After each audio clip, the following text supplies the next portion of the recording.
Rebonjour. Alors nous allons débuter cette session de discussion qu'on a appelée table ronde sur le futur des réseaux. À la fois on parlera de la Suisse, on parlera évidemment de l'Europe, on parlera de technologie. On va peut-être avoir des discussions peut-être plus politiques, peut-être un peu moins techniques, puisqu'on a eu une séance technique tout à fait très riche. C'est peut-être d'aborder peut-être les questions qui sont plus politiques, celles qui fâchent aussi. Mais pour en débattre, je vais commencer par la gauche, par notre invité français, Pierre Bonnard, donc, qui est le directeur délégué du RTE, qui est le Swissgrid français, en quelque sorte, le professeur Paolone, que vous avez entendu tout à l'heure, M. Zumwald, qui est Chief Operating Officer à Swissgrid. Voilà. Madame Antonella Battaglini, qui est executive directeur d'une association qui veut promouvoir les énergies renouvelables dans les réseaux, si j'ai bien compris. It's correct? Ça. À ma droite, le professeur Matthias Finger. C'est une référence en Suisse sur toutes les questions de régulation, de réseau. Il a beaucoup écrit, il a beaucoup compté, et ça a été reconnu puisqu'il est membre de l'ELCOM, qui est vraiment l'instance politique de contrôle du système électrique très très important, qui est juste le fusible avant le Conseil fédéral. Donc, comme je dis toujours quand je vois Mme Leuchtart, le responsable, c'est juste l'ELCOM, puis après, c'est vous. Et puis, on a évidemment M. Kramer, conseiller aux États à Genève, ancien conseiller d'État à Genève, Vert, une personnalité très importante au niveau suisse, au Parlement, notamment sur les questions d'environnement et sur l'énergie, qui est un bon spécialiste. Et puis, M. Graf, qui est le directeur général de Swissgrid et qui est aussi très important dans cette journée, puisqu'il porte une grande responsabilité, vous l'avez vu, sur la planification de ce fameux réseau suisse. Alors, la première question que j'aimerais poser au panel, peut-être en commençant par M. Finger, et ensuite chacun donnera un peu son point de vue, c'est quel est le point le plus critique dans le développement de ces futurs réseaux électriques au niveau suisse, M. Finger? Je parlerai du point de vue du régulateur. Et donc, disons, on a deux mandats. Il y a deux choses qui sont critiques. Il y a la sécurité de l'approvisionnement dû au réseau, puis il y a l'efficience du réseau, les coûts finalement. Ça peut être des objectifs un peu contradictoires parfois, mais le rôle du régulateur, c'est justement de balancer ça. Et peut-être je peux dire sur la sécurité d'approvisionnement. Donc l'ELCOM, elle a fait une étude, elle a fait un rapport, et elle va la publier, ou elle la publie chaque deuxième année. Et finalement, on a conclu que la sécurité de l'approvisionnement, le réseau était très satisfaisante, était très bonne. Maintenant, sur l'efficience, l'optimisation du réseau, ça fait plutôt partie maintenant des projets de Swissgrid. Enfin, on examine donc toutes les lignes qui maintenant sont dans le plan. L'ELCOM va devoir dire si elles correspondent à la fois à un besoin de sécurité d'approvisionnement et s'ils sont efficientes. Et après, elle va les approuver. À ce moment-là, on peut socialiser les coûts. Voilà, donc ça, c'est les deux points. Mais ce travail, on va encore le faire par rapport au plan que Swissgrid a maintenant présenté. Est-ce que vous estimez que votre rôle a augmenté avec la transformation du marché, avec l'évolution technologique? Je veux dire par là votre responsabilité. Difficile. Disons, la fonction du régulateur, par définition, je ne sais pas, on peut pas, je dirais pas que ça a augmenté. Il y a des exemples concrets où on augmente notre rôle. Par exemple, maintenant qu'on devient actif dans la régulation du trading. Donc, c'est quelque chose qu'on ne faisait pas auparavant. Mais ces deux missions, sécurité d'approvisionnement et examen de l'efficience, on l'a toujours eu. Maintenant, si vous regardez le nombre de personnes qui travaillent à l'ELCOM, ça augmente toujours. Merci. Monsieur Kramer, comment vous voyez-vous le développement de ce dossier de Swissgrid? Est-ce que vous partagez l'analyse globale qui a été faite, ou bien est-ce que vous pensez qu'on est peut-être un peu encore conservateur dans la vision des choses? Oui, on peut dire un peu les choses comme ça, mais disons, j'ai l'impression en réalité qu'aujourd'hui, à travers les différentes présentations que nous avons eues, moi j'ai compris qu'on parlait de 3 choses différentes. Il y a d'abord eu cet exposé extrêmement stimulant du professeur Paolone qui nous a montré ce qui était en train de se faire sur ce site. Et ce dont il nous parlait, lui, c'était d'un petit réseau. Il ne nous parlait pas de comment on va faire pour exporter l'électricité à travers l'Europe. Ensuite, il y a eu un deuxième aspect qui était concentré sur des questions techniques, où les gens qui se souviennent des mathématiques ou qu'ils ont fait au collège ont eu le plaisir de redécouvrir des équations. Et il y a eu le troisième aspect, dont on est en train de parler maintenant, qui est ce réseau national et ce réseau international, dont on a certainement également besoin d'être renforcé. Et j'ai promis à M. Graff, alors je le dis, je soutiens et je soutiendrai ces propositions de pouvoir, ici ou là, améliorer notre réseau national et notre réseau international. Ceci dit, l'endroit où je reste un petit peu sur ma faim, c'est que j'ai l'impression, et je crois d'ailleurs quelques intervenants l'ont dit, aujourd'hui nous sommes confrontés à une véritable rupture épistémologique. On passe d'un monde à un autre au niveau de la production et de la distribution d'électricité. Jusqu'ici, on était dans une logique de système de production qui devenait de plus en plus important. Le premier réseau, c'est l'hôtel, le torrent, la turbine et le fil électrique. Et puis après, on s'aperçoit que les gens du village trouvent que l'électricité, c'est très bien, donc ça s'étend, et puis ça s'étend, et puis on a du coup toujours des installations plus grosses, avec des lignes plus importantes. Et ça a été la logique du développement du réseau jusqu'à maintenant. Et maintenant, on est en train de passer dans un nouveau monde, où il y a une foule de petits producteurs, qui sont non seulement une foule de petits producteurs, mais qui demain encore seront peut-être aussi des petits producteurs qui auront leur propre capacité d'emmagasiner leur électricité, de l'utiliser quand ils en ont besoin en fonction des calculs qu'ils vont faire. Et cette dimension-là, c'est-à-dire du petit réseau, du réseau entre voisins, on n'en a pas beaucoup parlé, si ce n'est à travers ce premier exposé que j'ai trouvé extrêmement intéressant, mais de cela on doit parler de plus en plus. Parce qu'il pose des questions totalement nouvelles. Et au fond, il pose des questions d'Internet. C'est-à-dire, personne ne peut savoir comment ces milliers de personnes, qui sont chacune un petit producteur, vont se comporter. Personne ne peut savoir quand ils vont produire, quand ils vont consommer et comment il faut faire. Je soupçonne qu'à l'arrivée, on va se retrouver peut-être dans un système, à travers ce système complètement chaotique, à travers quelque chose qui ressemble un peu à Internet, c'est-à-dire que ça va quand même marcher. Mais peut-être que quand même ça ne marchera pas. À vrai dire, on n'en sait rien. Parce que c'est une inconnue totale. Et je souhaiterais vivement entendre des gens me parler de ça. Parce que je trouve que c'est très excitant comme idée de savoir par quelle méthode on arrive à gérer quelque chose qui n'est pas aussi simple qu'il y a une grosse installation de production, il y a un gros fil, puis après il y a des consommateurs. Et comment est-ce qu'on arrive à gérer ce foisonnement, comment est-ce qu'on arrive à le théoritiser, selon quelle méthode on arrive à faire des pronostics sur l'avenir de notre réseau. Je pense que ça fait partie de notre discussion d'aujourd'hui, parce que c'est évident que les fils ils sont plus ou moins gros en fonction de la façon dont se comporte et de se comportera ce foisonnement, dont on ignore beaucoup de choses. J'ai trouvé aussi très intéressant ces histoires de projection sur le photovoltaïque, on se trompe tout le temps. Donc voilà, si on continue à se tromper comme ça, il y en aura quand même un certain nombre de ces petits producteurs. Je trouve qu'on devrait parler beaucoup plus de ça. Alors justement, peut-être, professeur Paolone, est-ce qu'on peut parvenir à une forme de planification ou de prédiction des comportements des réseaux, ou est-ce qu'on devra faire avec une incertitude permanente?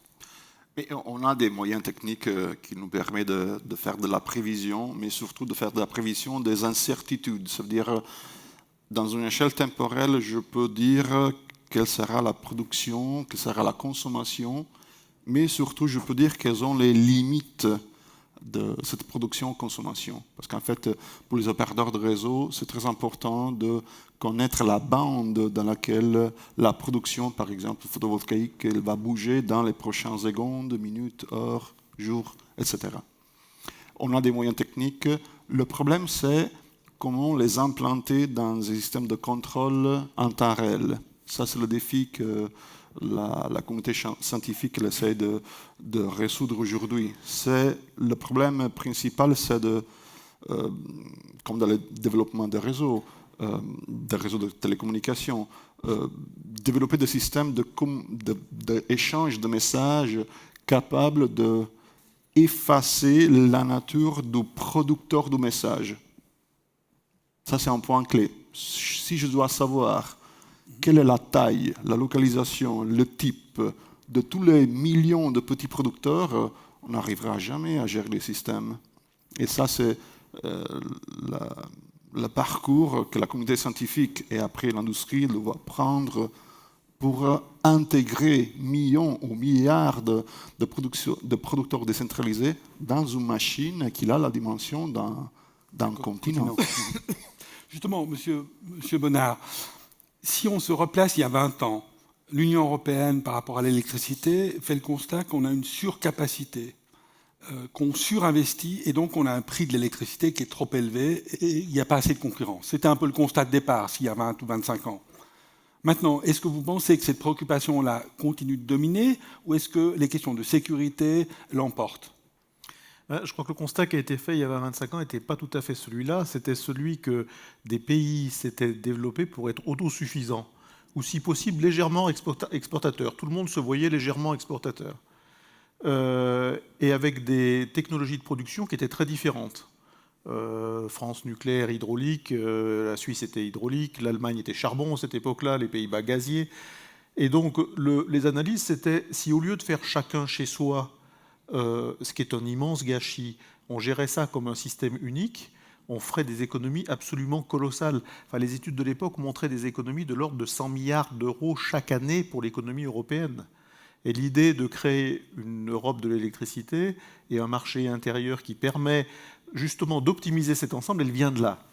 Alors, quand ça s'est mis en place, évidemment, il y a eu surcapacité, puisque chacun s'était équipé pour s'autosuffire. Donc, quand on a commencé à mettre tout ensemble, il y a eu effectivement surcapacité.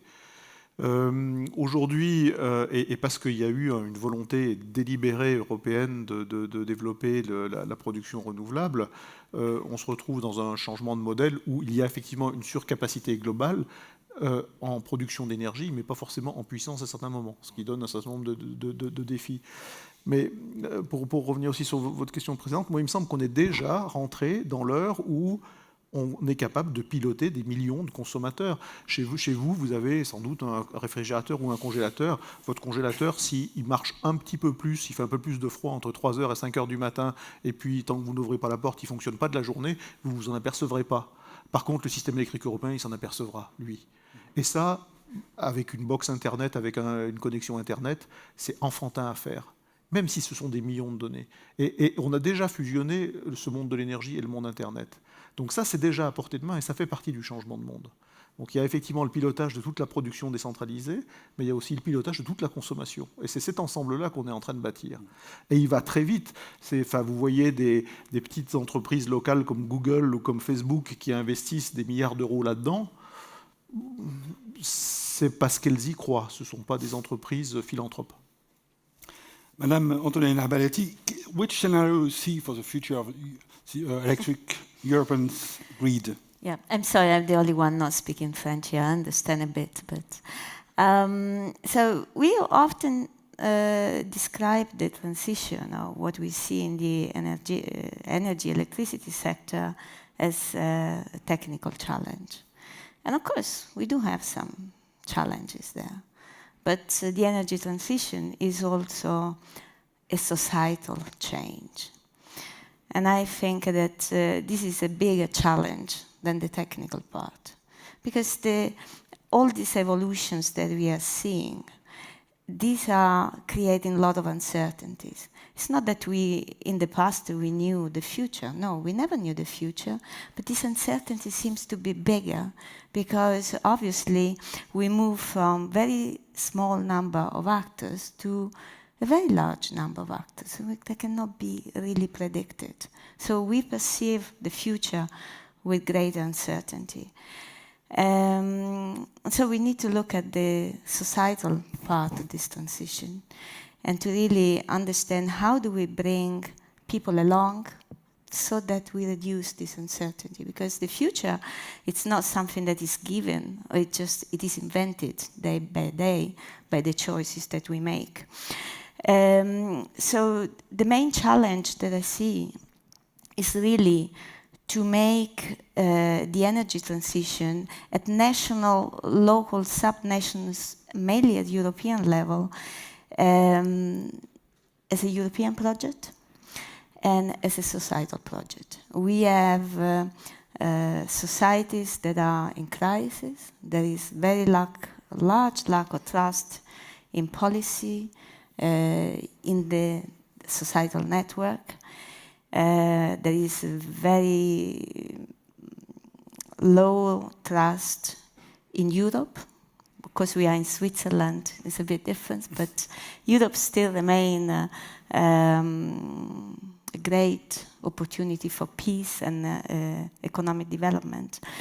And so maybe we should think about energy as the next big European project. Merci. Alors maintenant, je me tourne vers les deux représentants de Swissgrid et je vais leur poser, je n'ai pas discuté avec eux, c'est un peu pour les surprendre. Donc comme on a le directeur opérationnel, je vais lui poser la question, dans l'activité de tous les jours, votre responsabilité, M. Zumwalt, qu'est-ce que vous redoutez le plus? Quel est l'élément pour avancer dans la planification qui vous paraît le plus délicat, le plus sensible? Et puis je poserai ensuite la question à M. Graff, c'est Swissgrid au niveau de l'Europe. La question européenne, parce qu'on est en Suisse romande, et en Suisse romande, on parle beaucoup de l'intégration de la Suisse avec l'Europe. En Suisse alémanique, un peu moins, c'est un peu une sensibilité différente. Comment vous, le patron de Swissgrid, vous abordez cette question? Est-ce que vous pouvez en parler ou pas en parler? Ou est-ce que vous laissez l'ELCOM en parler? Ou le Conseil fédéral, comme tout le monde, puis finalement, personne n'en parle? Voilà. Mais M. Zumwalt. Merci. Moi, je crois qu'au niveau des opérations du réseau, on a deux secteurs on est très actifs. Donc, c'est la partie construction du réseau et la partie exploitation du système. Alors les soucis que l'on a dans l'exploitation du système ont été démontrés tant par Marc qu'Arthur, c'est qu'en fait, on est situé au centre de l'Europe, on a des flux de transit avec des échanges internationaux et aussi de la production en Suisse, on a des congestions dans notre réseau qu'on doit traiter. En les traitant, on fait des activités de redispatching, on fait des distorsions du marché en fait, avec ces activités-là, et on se permet de payer pour ça, à quelque part, parce que ça a un coût. De l'autre côté, pour la construction de notre réseau, il est clair qu'il y a plusieurs technologies qui sont en cours sur des lignes aériennes ou souterraines. On a beaucoup de peine à faire passer nos projets. On essaie de communiquer, d'être le plus transparent possible vis-à-vis de la population, vis-à-vis des différents stakeholders, pour permettre aussi d'apporter une certaine compréhension par rapport aux besoins qui est lié à ces différents projets. C'est les deux soucis principaux que l'on a, c'est-à-dire le réseau du futur 2025, les 9 projets qu'on a définis cette fois, on en a vraiment besoin. Il faut vraiment les construire. Les centrales de production sont en cours de construction, en cours de mise en service. Si on n'a pas ce réseau-là, on va avoir de sérieuses difficultés. Monsieur Graff, l'influence de l'Europe sur la Suisse? Je commencerai par faire une citation peut-être qui c'est politiquement pas très correcte, mais qui est une réalité, c'est que même si la Suisse n'est pas membre de la communauté européenne, le réseau suisse le l'est. C'est-à-dire que nous avons l'interconnexion avec tous les 40 interconnexions avec l'Europe, les pays aux alentours de la Suisse, et nous sommes fortement intégrés dans ce système. Et du reste, il y a une bonne raison pour ça. Le départ était en 1958, quand la Suisse a était membre fondateur du réseau européen en interconnectant la France et l'Allemagne, qui est un élément historique qui date du passé.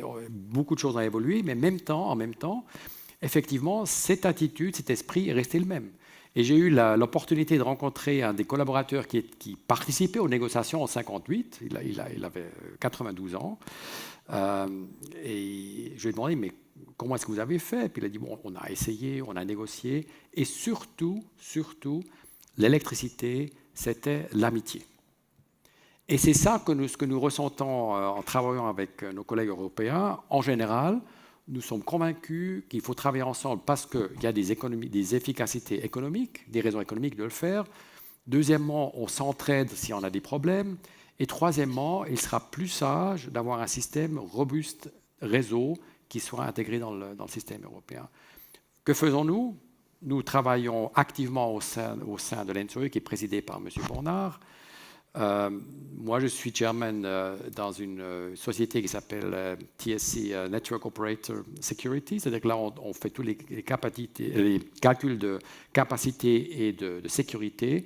Il y a 12 réseaux européens qui participent. C'est-à-dire qu'on essaie vraiment d'intégrer là, parce qu'on est convaincu que c'est une tâche européenne qui doit être évoluée au niveau européen. Tout en, bien sûr, respectant les intérêts de la Suisse, respectant les besoins d'approvisionnement pour la Suisse et respectant aussi la production suisse, bien sûr. Mais M. Finger, il y a peut-être des conséquences suivant en accord ou pas l'électricité. Pas forcément pour Swissgrid, parce qu'on pourrait dire que Swissgrid, c'est des questions un peu techniques, mais du point de vue commercial, il peut y avoir des retombées ou pas? Ben oui, et ça sera probablement une des questions qu'on aura par rapport à Swissgrid. C'est maintenant qu'on fait plus partie du market coupling. Quels sont les effets? Est-ce que j'imagine que vous l'avez déjà anticipé quelque part dans vos planifications, mais quels sont les effets sur le développement du réseau suisse de ce fait-là? Je suis tout à fait, ce que vous dites, M. Grave, est tout à fait juste. Vous êtes encore au niveau technique capable de participer à toute une série de choses, mais au niveau de la régulation, on l'est déjà plus. On est exclu de ACER, de l'association des régulateurs européens, et les signes qu'on a sont pas bons. Donc, les signes sont qu'on peut pas vraiment... Et le market coupling a été arrêté. Donc, le projet a été arrêté pour la Suisse. Et donc, quels seront les conséquences? Je veux dire, à terme, se posent quand même les questions sur le développement du réseau. Est-ce qu'on va vers une île? Ça sera un autre type de réseau qu'un réseau totalement, comme dit M. Graf, c'est juste, c'est totalement interconnecté et tout ça, mais ça sera un différent type de développement du réseau. Et peut-être le dernier point aussi, c'est les transits. La rémunération du coût du transit de l'électricité à travers la Suisse, qui ne se fait plus. Monsieur Kramer, permettez-moi juste, je ne peux pas prendre la place de l'animateur, mais on a la chance d'avoir M. Bornard qui est là. Et il nous a expliqué tout à l'heure que maintenant on est dans une période de redéfinition du design du réseau européen. Est-ce que vous pensez qu'il y a une possibilité pour que ce design se fasse effectivement en évitant la Suisse, en se disant, puisqu'il n'y a pas d'accord, ces Suisses, ils ne veulent pas discuter avec l'Union européenne, eh bien, on va s'organiser sans eux. Après tout, on n'est pas obligé de faire passer nos lignes à travers la Suisse. Ils sont pas si... Personne n'est indispensable, pas eux plus que d'autres. Et puis, voilà, continuons notre vie. Puis après, quand ils viendront nous supplier pour pouvoir brancher un fil quelque part, on dira oui ou non en fonction des conditions qu'on a envie de leur faire. Alors, M. Bonnard, c'est la question que je voulais vous poser. D'abord, les techniciens seront ravis, les ingénieurs seront ravis, parce qu'effectivement, c'est sûrement techniquement possible. Avec quelques dizaines d'années et quelques centaines de milliards d'euros, on doit pouvoir faire ça.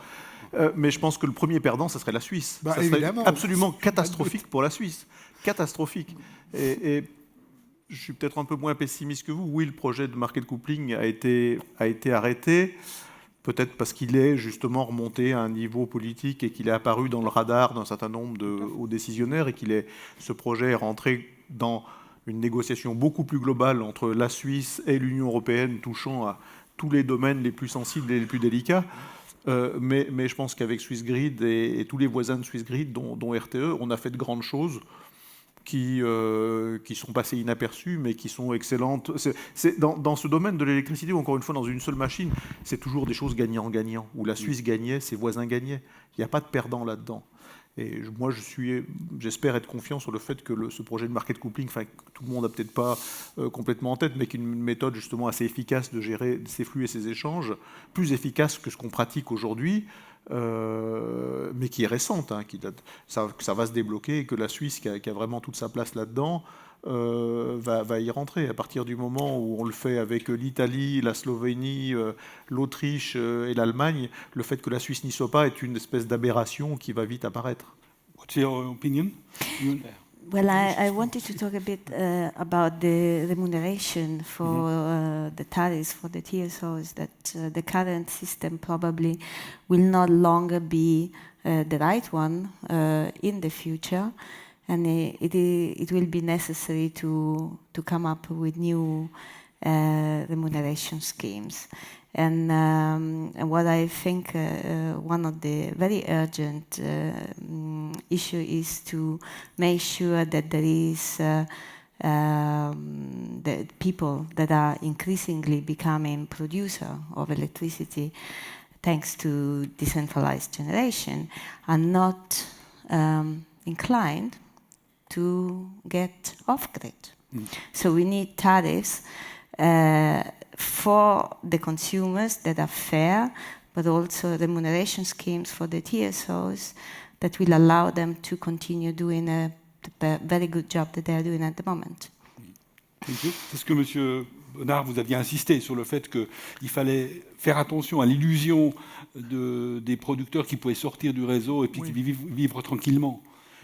Oui, et à ce titre-là, je pense que la Suisse, c'est le seul pays avec la Norvège, par hasard, ce sont deux pays qui ne sont pas membres de l'Union européenne, mais ce sont les deux batteries de l'Europe. Ce sont les deux pays qui savent stocker massivement de l'électricité. Monsieur Musk et Tesla vont certainement faire des affaires magnifiques avec des batteries qui ne suffisent même pas à assurer l'autosuffisance avec un panneau solaire. Parce que le photovoltaïque, c'est un cycle journalier et c'est du stockage journalier qui est assez simple à faire. Mais même ces batteries-là ne peuvent pas le faire. Mais l'éolien, ce n'est pas du stockage journalier, c'est du stockage au moins hebdomadaire. Et là, aujourd'hui, il faut de l'eau et il faut des barrages. Donc,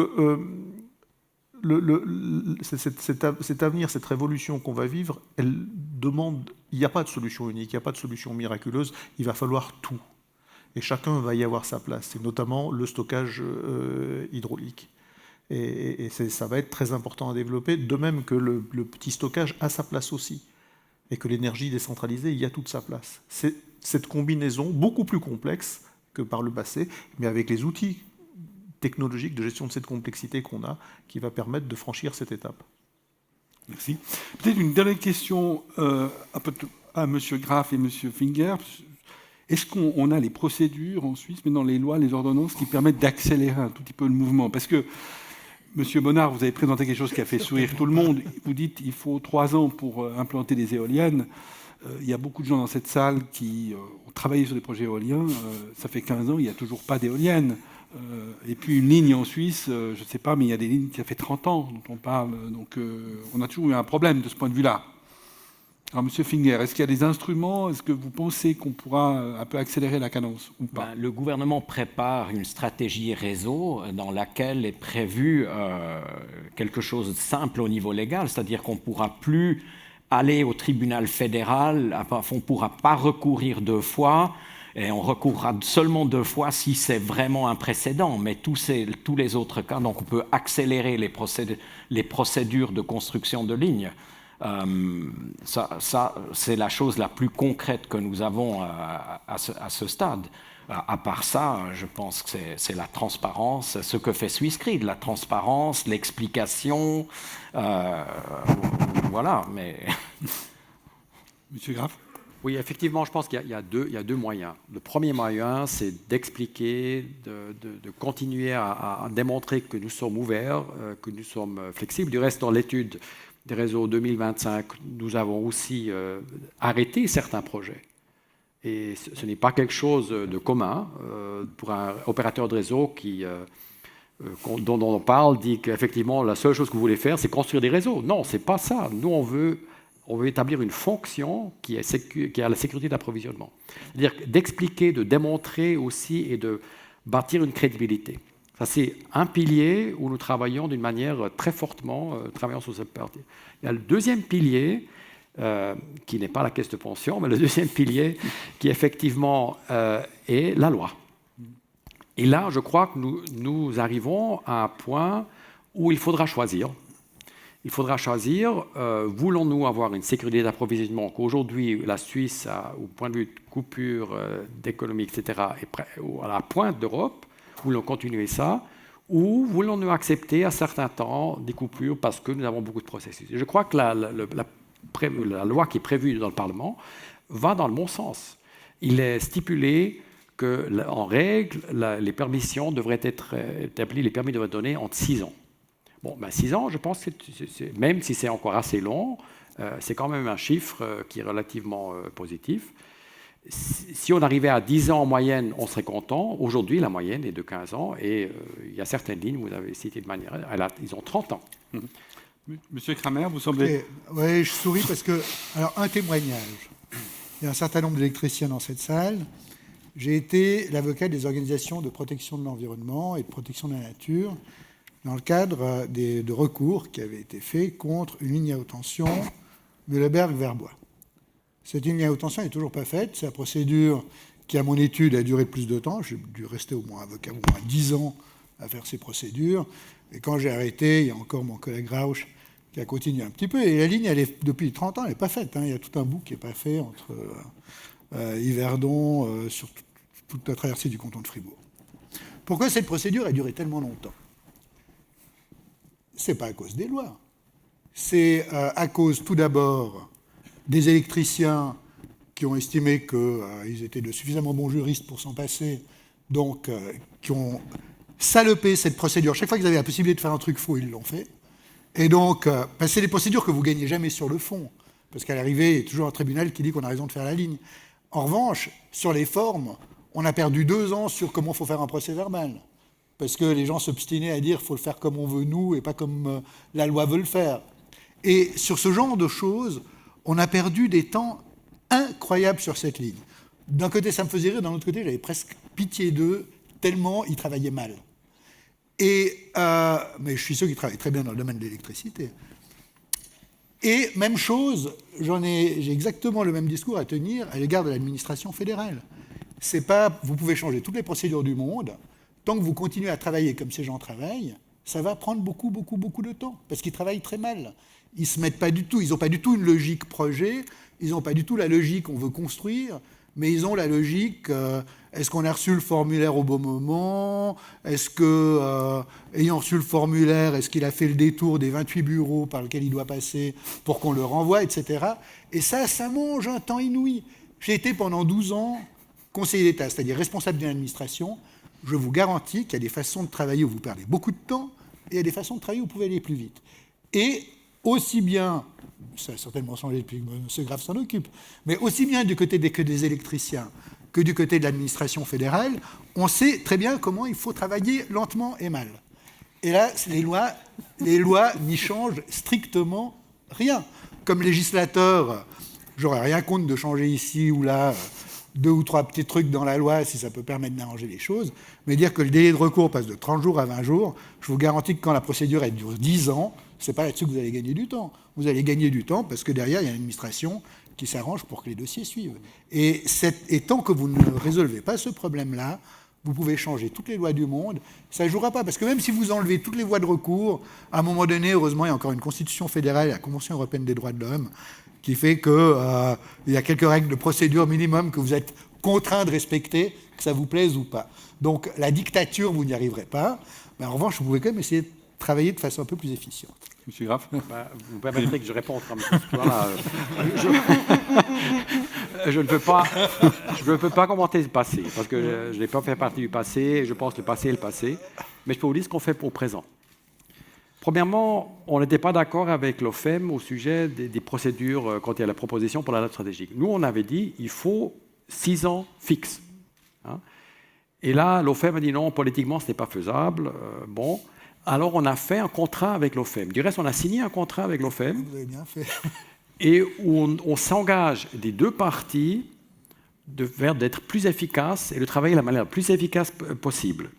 Qu'est-ce qu'on a fait? Entre autres, l'OFEM s'engage de outsourcer une partie de ses procédures dans des bureaux professionnels pour la partie qui peut être outsourcée. Nous, on s'engage pour travailler d'une manière dans les procédures plus efficaces et je ne crois pas que... Nous, on a toujours suivi les procédures. Depuis qu'il y a SwissGrid, on a toujours suivi les procédures. C'est-à-dire que là, on a fait un grand pas en avant. Et je suis d'accord avec vous que la loi à elle-même ne sert à rien.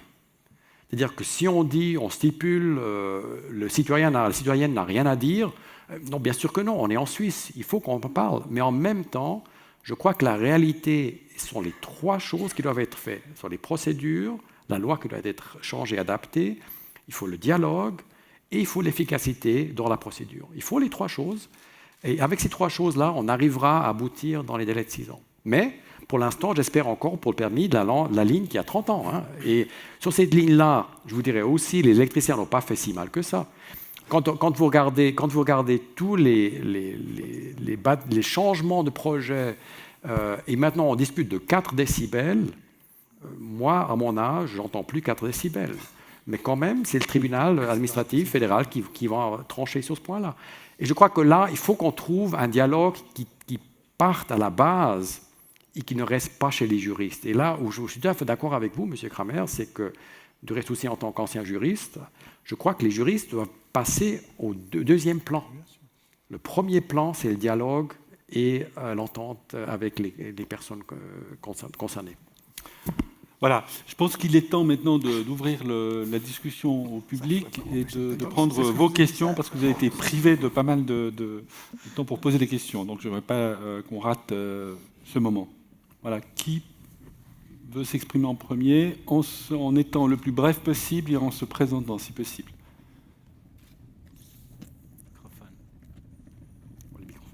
Il y a quelqu'un... Oui, monsieur, devant.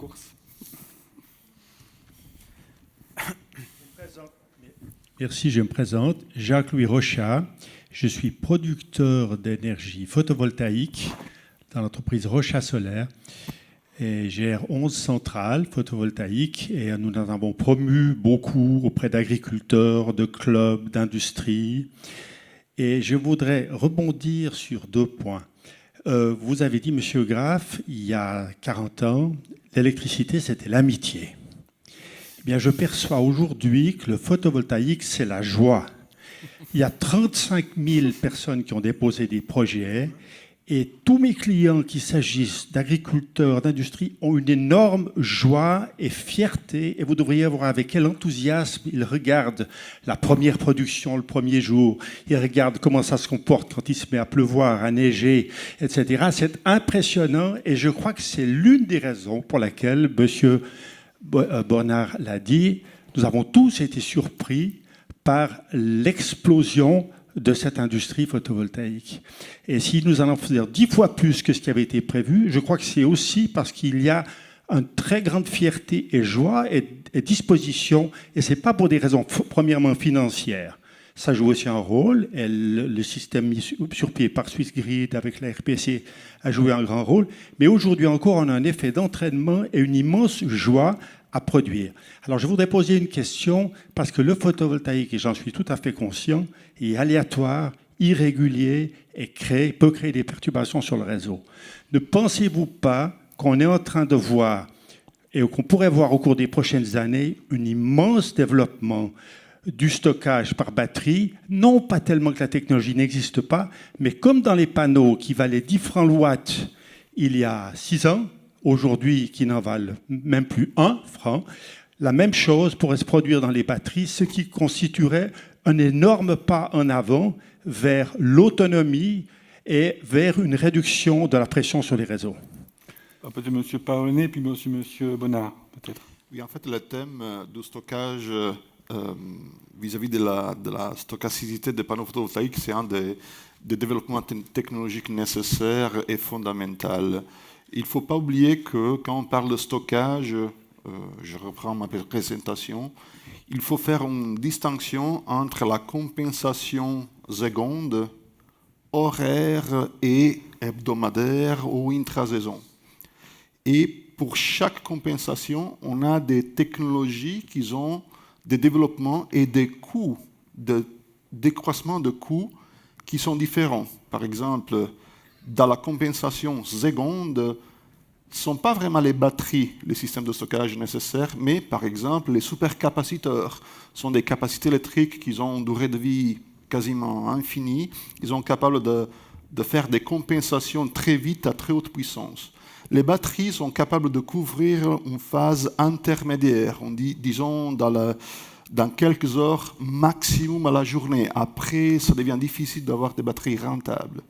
Si on va plus loin, comme M. Bornard l'a cité, il faut du power to gas.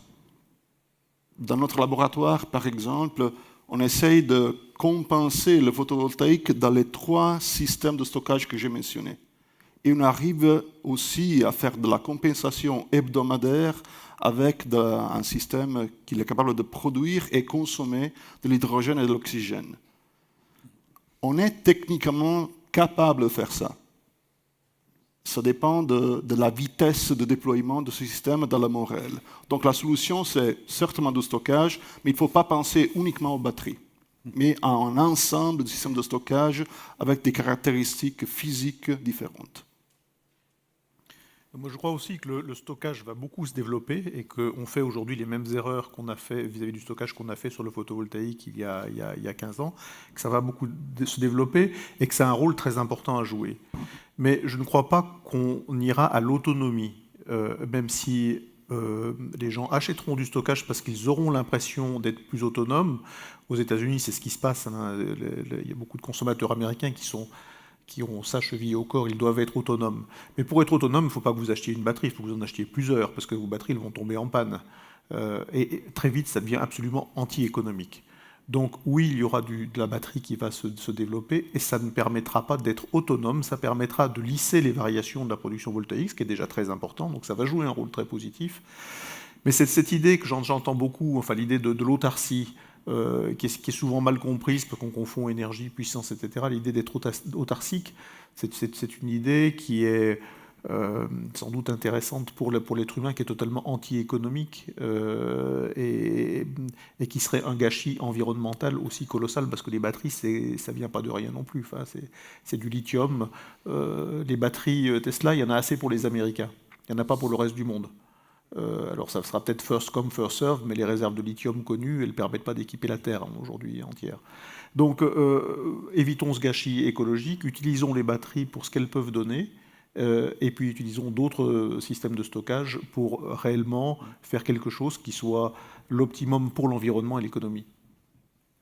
Oui. Je peux juste rajouter un point qu'on oublie généralement, parce que, comme dit M. Bornard, en attendant, vos centrales, elles sont raccordées au réseau.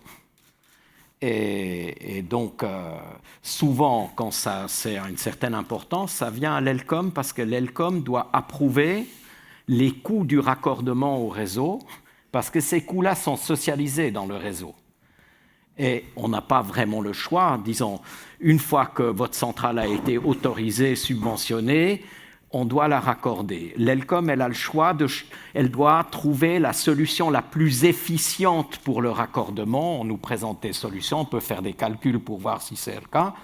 Mais disons, l'aspect qu'on oublie souvent, c'est qu'il y a un coût de raccordement. Et si vous calculez le coût du raccordement sur certaines de ces centrales par rapport au kilowattheure, c'est vraiment pas économique. Je veux dire, c'est... Donc, le consommateur ou le producteur ne le voit pas, mais le consommateur du réseau, le prix du réseau, on est affecté. Oui, c'est un débat aux États-Unis, c'est un débat en Allemagne notamment, très important. Oui, monsieur, vous attendez peut-être le micro parce qu'on ne va pas vous entendre. Oui, il arrive.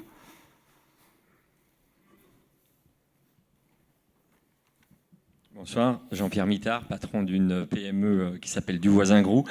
On a vu tout à l'heure cette ligne de 1200 MW qui relie la France à l'Italie.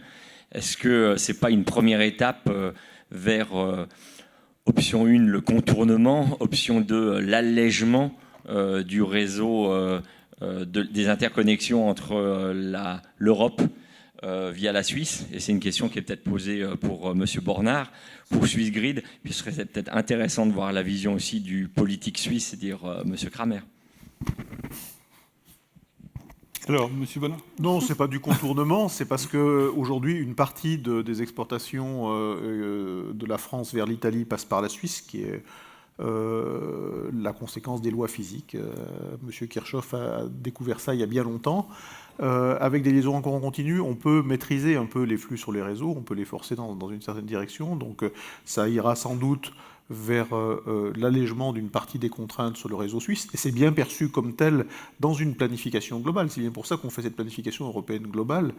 Et c'est une pièce nécessaire dans le développement et dans ce changement qu'on vit aujourd'hui, avec une Italie que tout le monde voit encore comme un gouffre d'importation, mais qui parfois maintenant devient exportateur. Quand vous regardez, quand il fait beau en Italie, ce qui n'est pas rare, la production photovoltaïque fait que l'Italie devient exportatrice. Ou en hiver, la puissance de pointe italienne est très importante et elle devient exportatrice. On a le même phénomène avec l'Espagne et la France, où l'Espagne ou le Portugal veulent exporter et disent que c'est la France qui bloque. Oui, alors ça, si vous me permettez, il y a de temps en temps, il faut quand même dire les choses comme elles sont. Le prix moyen en Espagne et au Portugal est 25% plus élevé qu'en France. Et les flux entre la France et l'Espagne et Portugal est 70% France vers Espagne et 30% Espagne vers France. Donc je veux bien que la France bloque. Ce qui se dit partout, c'est que RTE protège EDF, etc. Et donc, en fait, celui qui souffre de l'absence d'interconnexion, c'est EDF qui ne peut pas exporter vers l'Espagne aujourd'hui. Donc disons les choses comme elles sont. Et de toute façon, le problème aujourd'hui, c'est qu'effectivement, il y a un goulot d'étranglement là, qui est anti-économique, qui est anti-environnemental, et il faut le résoudre. Monsieur Graff, vous craignez qu'on se passe de vous ? Non, pour l'instant, on ne se craint pas du tout, parce qu'on est en contact régulier, en discussion régulière du reste avec nos homologues italiens aussi sur ce sujet-là. Du reste, seulement pour vous démontrer un peu l'envergure, la taille des discussions, ou bien des flux, il y a une ligne qui traverse la Slovénie. Il y a une ligne qui traverse la Slovénie. La Slovénie a décidé d'investir dans un transformateur phasé qui aide à régler les flux à travers cette ligne.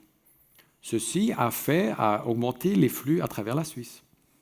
Et c'est-à-dire que nous avons des flux en Europe qui sont géographiquement distribués, qu'il faut gérer d'une manière européenne.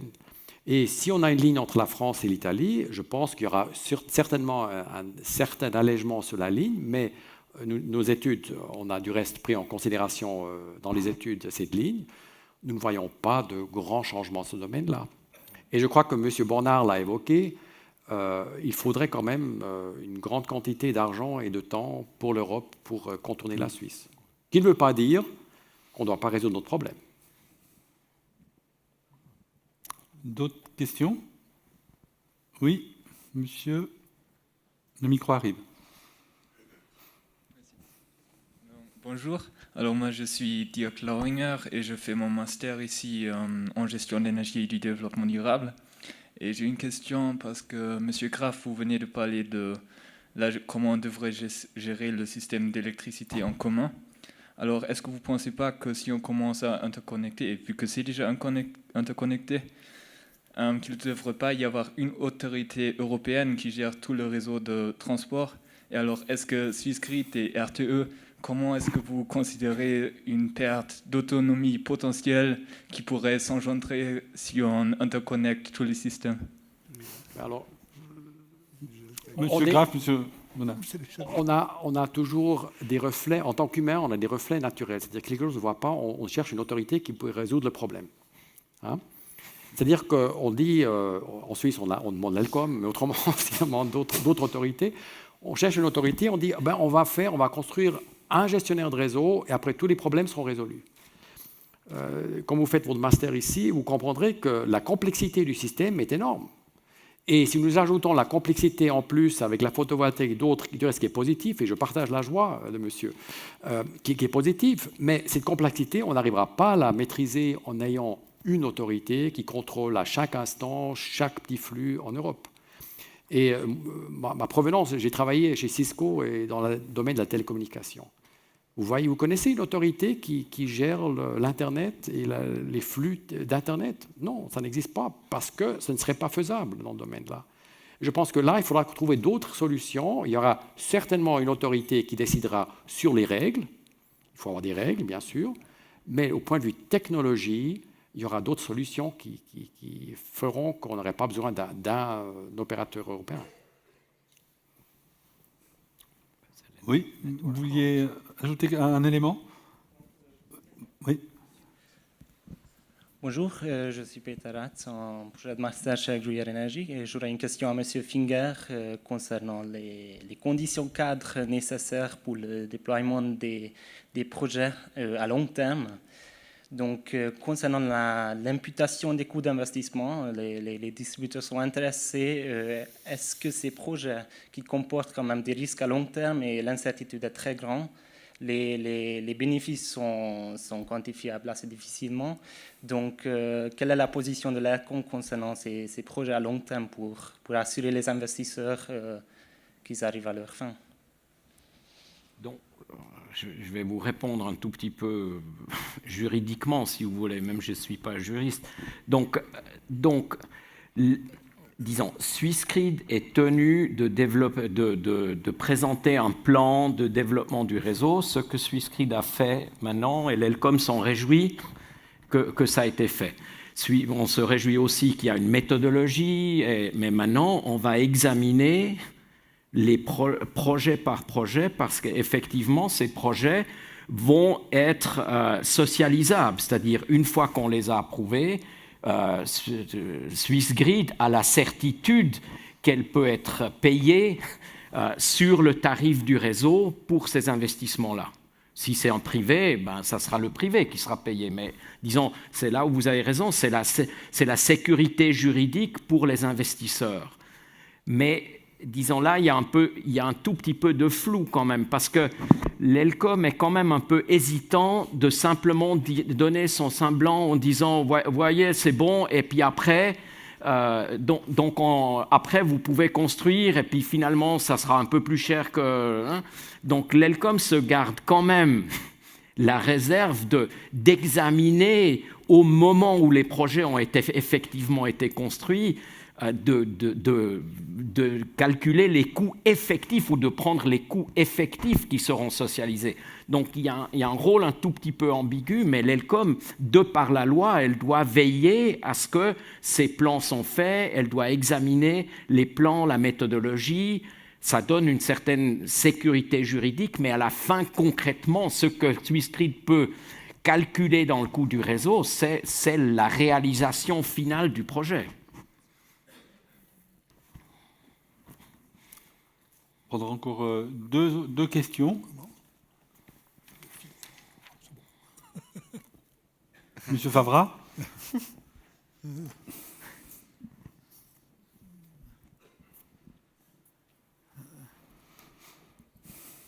Quelle est la part dans ce planning du pompage-turbinage, qui est une très très bonne chose, mais qui, sauf erreur, ne paye pas ses coûts de transport? Quelle est dans ce nouveau plan la part d'accroissement d'investissement nécessaire pour le pompage-turbinage dans le contexte européen, et comment est-ce que la Suisse s'y retrouve? Je n'arrive pas à vous donner les chiffres exacts, mais là, je veux bien vérifier. Il y a une partie, effectivement, qui a à faire au transport européen et au pompage-turbinage. Néanmoins, ce que nous avons vu dans le développement et dans la simulation des marchés, c'est que dans l'année 2025, la part du pompage-turbinage est relativement basse, va en légère croissance jusqu'à l'année 2035. C'est-à-dire que nous ne verrons pas un accroissement massif au sujet du pompage-turbinage dans ces 10 années qui vont suivre. Ça va être difficile pour certains. Ça va être difficile au point de vue économique, mais ça c'est une question économique de voir. Mais en même temps, il ne faut pas oublier que, premièrement, comme M. Bonnard l'a dit, on se trompe toujours sur les pronostics, et Swissgrid, je suis convaincu, se sera aussi trompé. Et deuxièmement... C'est rassurant. Deuxièmement, il y a d'autres éléments du marché qui feront que le prix viendra. Et du reste, je dis ça en rigolant, on se trompe sur le prognostic. Je crois qu'il faut prendre en considération qu'on va se tromper. Et il faut revoir, réinvestir, réinvestiguer chaque 3e année, c'est ce que nous voulons faire, recalculer, voir est-ce que nos prévisions étaient les bonnes, oui ou non. Et là, il faudrait qu'on ait la flexibilité après de dire, ah bon, non, et le développement était différent que ce que nous avons anticipé, il faut qu'on change légèrement le système. Monsieur Zumbal, vous voulez Comme M. Graff l'a précisé, je pense à un programme itératif de développement du réseau. En ce qui concerne le pompage, actuellement, la barre de production valaisanne, valaiso-tessinoise qui a été présentée par mes deux collègues, elle aurait de toute façon besoin d'être là en fait, pour la sécurité d'évacuation de la production valaisanne, parce qu'en Valais, on produit beaucoup plus que l'on consomme. En l'occurrence, pour ces deux projets, c'est plutôt les projets de raccordement qui sont liés. Donc, Ponant de Drance, depuis la montagne, juste dans la plaine, et Lint-Limern également, donc à peu près 10 à 15% des montants totaux. Concernant la révision de ce plan, bien sûr que c'est nécessaire. Je veux dire, avec l'évolution qu'on voit, on se trompe sur le solaire, on se trompe sur l'éolienne. On a suffisamment pris des scénarios qui étaient suffisamment larges pour éviter de ne pas trop se tromper. Maintenant, s'il y a des gros changements technologiques ou des choses nouvelles qui devaient venir en place, c'est clair que des mises à jour seraient nécessaires, également du côté économique. Il y avait une question de madame. Oui, bonjour, Sandrine Henry, la société Cisco. J'ai une question. Quand et comment voyez-vous l'ouverture du marché aux consommateurs résidentiels en Suisse? Éventuellement, quel est l'impact avec la communauté européenne? Il est impossible de répondre à cette question. Je pense que aujourd'hui, l'ère du bureau, c'est que personne n'en veut. Et puis, je pense que s'il y avait une majorité qui en voulait, il y aurait un référendum. Et puis, je ne sais pas ce que diraient les gens au moment de ce référendum. Donc, en fait, peut-être jamais, peut-être un jour. Non, mais c'est quand même une condition, c'est un des éléments pour l'Union européenne. Ben oui. L'ouverture totale du marché, je veux dire, on peut négocier avec l'Union européenne en disant on ne la fait pas tout de suite, on va le faire, mais dire on ne va pas le faire, ça ne passe pas. C'est déjà arrivé en Suisse que des gens y votent Oui. des lois qui ne sont pas très compatibles avec l'Union européenne. Qu'est-ce que vous voulez que je vous dise? Ce n'est pas la première fois, non. Il me semble qu'il y a un point qui est assez important aussi au point de vue de l'ouverture du marché. Ce n'est pas seulement une question de marché, c'est une question de signal qui est lancé par prix. Et si nous regardons dans le futur, dans les systèmes futurs où on veut synchroniser différents systèmes d'une manière moins centralisée qu'aujourd'hui, il faut ces signaux. C'est-à-dire qu'il faudra un signal de prix qui indique à la machine, en l'occurrence, s'il est nécessaire de produire, oui ou non. C'est-à-dire qu'il faudra qu'on aussi ouvre le débat sur les questions d'ouverture du marché, non pas que sur le côté économique, mais aussi sur le plan technique. Il faut qu'on en parle. Et personnellement, je suis convaincu qu'il faut une ouverture de marché. Mais bien sûr, il y a les votations, il y a les lois, il y a la population qui en décidera finalement. C'est clair. Mais attendez, on est en plein double discours dans ces histoires. Les mêmes qui vous parlent d'ouverture de marché sont les mêmes qui ont envie de se protéger le plus possible parce qu'ils sont en train de perdre de l'argent. Donc, c'est pour ça que je vous dis, c'est pas pour demain. Parce que d'un côté, il y a ceux qui veulent préserver leurs installations, ceux qui perdent beaucoup d'argent, puis ils ne veulent pas en perdre encore plus si le marché s'ouvre. De l'autre côté, il y a ceux qui ont peur du nucléaire. De l'autre côté, il y a je ne sais pas quoi. Et on ne sait pas pour demain. Aujourd'hui, personne n'y a objectivement intérêt. C'est ça la vérité. Après le reste, on peut chacun peut jouer son rôle. Bon, il y a des représentants politiques ici qui représentent des partis qui sont pour l'ouverture du marché. La gauche est contre, les Verts sont divisés, mais Mme Moret qui est ici. Non, mais c'est les électriciens qui vont donner le ton. Quand l'économie suisse dira on n'ouvre pas, ils n'ouvriront pas parce qu'on sera d'accord avec l'économie suisse. C'est comme ça. Aujourd'hui, personne n'en veut. Juste maintenant, c'est pas juste le pire moment. Bon, je me sens quand même partie des électriciens, même si on est le réseau. Et je dirais que non, je ne crois pas qu'il y ait un double discours sur ce domaine-là. Parce que, voyez-vous, en fin de compte, le développement, l'ouverture du marché est aussi un aspect européen. Et cet aspect européen, quand vous regardez le bilan avec les transferts européens, c'est une contribution importante économique pour l'industrie. Et du reste, qui est favorable. Parce que ça aide à baisser les coûts dans les prix locaux. Je reste optimiste, mais le point où je ne suis pas d'accord avec vous, c'est le double discours. Je pense que là, en général, il y a une volonté d'ouverture de marché au point de vue des électriciens, mais il y a beaucoup de discussions qui auront lieu et puis qu'il faudra passer à travers. Voilà, je prendrai encore une question. Oui, monsieur devant. Bonsoir, Luca Bertuccioli, société 4Tech, conseil stratégique en énergie durable. J'aimerais revenir sur la question du stockage, parce que M. Borlon avait prédit une croissance assez forte du besoin pour le stockage, mais le modèle de Swissgrid prédit que le pompage-turbinage n'aura pas beaucoup d'utilisation sur le réseau suisse. Mais d'ailleurs, le pompage-turbinage et le stockage qui a la performance techno-économique meilleure pour l'instant. Alors, je voulais juste avoir un peu l'opinion sur comment on réconcilie ces deux aspects. Qu'on a besoin de plus de stockage plus performant, et que toutes les prévisions du modèle n'indiquent pas que c'est techno-économiquement possible. Peut-être je me suis mal exprimé. Je n'ai pas dit qu'on n'aura pas besoin de pompage-turbinage en Suisse pour le réseau suisse. On en a besoin. Oui, non, absolument. Et le pompage-turbinage dans le réseau suisse joue un rôle très important qui est effectivement stabiliser le système. Et si je regarde, je compare avec nos collègues européens, je crois que tout le monde nous envie pour cette qualité de fréquence que nous avons, qui est due, entre autres, au pompage-turbinage. Je crois que ce stockage-là aura lieu. Ce que nous voyons, c'est qu'il y aura une croissance, une légère croissance, non pas la croissance fantastique, formidable, mais une légère croissance qui proviendra des renouvelables. C'est ça ce que nous voyons. Mais le pompage-turbinage est un élément clé du système suisse. Je suis tout à fait d'accord, mais ce que j'essaie de réconcilier, c'est le fait que du côté du pompage-turbinage, on peut avoir une légère croissance. Alors comment on va avoir la miraculeuse croissance de stockage dont on a besoin? Oui, peut-être il faut dire un mot là-dessus. Une petite clarification technique. Quand on parle de stockage décentralisé, notamment batterie ou supercapacité, on parle de systèmes de stockage qui ont une haute capacité de lisser les surproductions des renouvelables. Donc c'est un stockage en puissance. L'énergie que vous pouvez stocker dans votre batterie, dans votre supercapa, elle est très limitée. D'accord? Donc on ne parle pas de térawattheures stockables, que c'est tout à fait le but du pompage-turbinage. En plus, quand on parle de stockage dans les batteries, on parle de systèmes qui sont capables d'inverser le flux de puissance pratiquement immédiatement, que ce n'est pas le cas dans un système de pompage-turbinage. Donc on parle de systèmes qui ont des bouts différents, avec des constants de temps différents, et avec puissance versus énergie qui sont différents.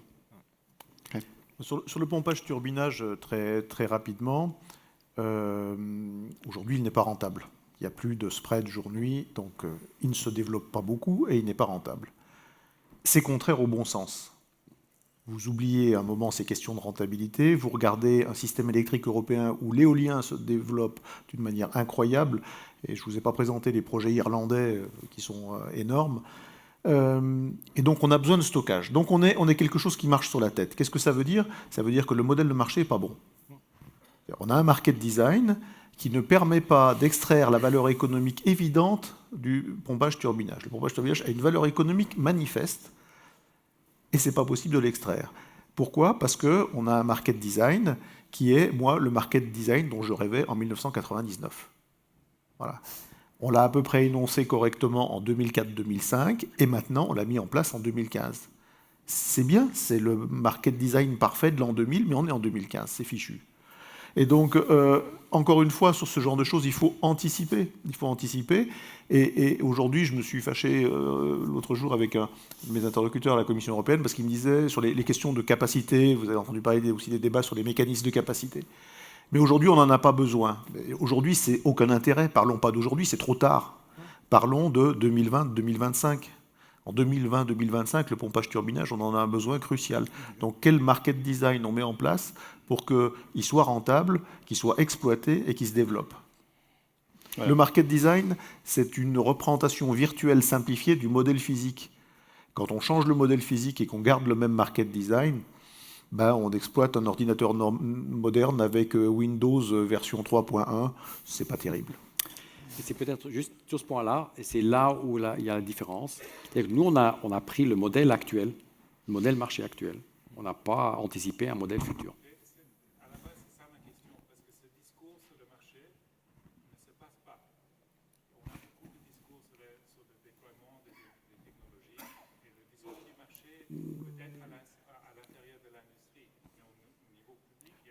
Je ne suis pas d'accord avec vous. Au niveau européen, c'est un discours très très vif. Peut-être qu'il ne se discute, on ne le trouve pas en Suisse, mais au niveau européen, le dessin du marché est un discours très intense. Et du reste, vous verrez, si vous voyez tous les propos de marché de capacité, de solutions de marché, etc., vous suivez la politique allemande, sur la politique française, partout, le dessin de marché est une question. Oui, en Suisse, je suis d'accord, j'adjuge, on n'en discute pas, mais le dessin de marché est un sujet très important en Europe, qui est très actuel. Et je suis tout à fait d'accord avec M. Bonnard, c'est maintenant qu'il faut songer pour les prochaines 10 à 20 années et implémenter ce système maintenant et pas dans 15 ans. Voilà. Je vous remercie beaucoup d'avoir participé à cette table ronde. Évidemment, la discussion peut continuer puisqu'il y a un apéritif qui est prévu. Et puis, vous pourrez continuer d'interroger les personnes autour de la table. Merci beaucoup d'avoir participé à cette journée.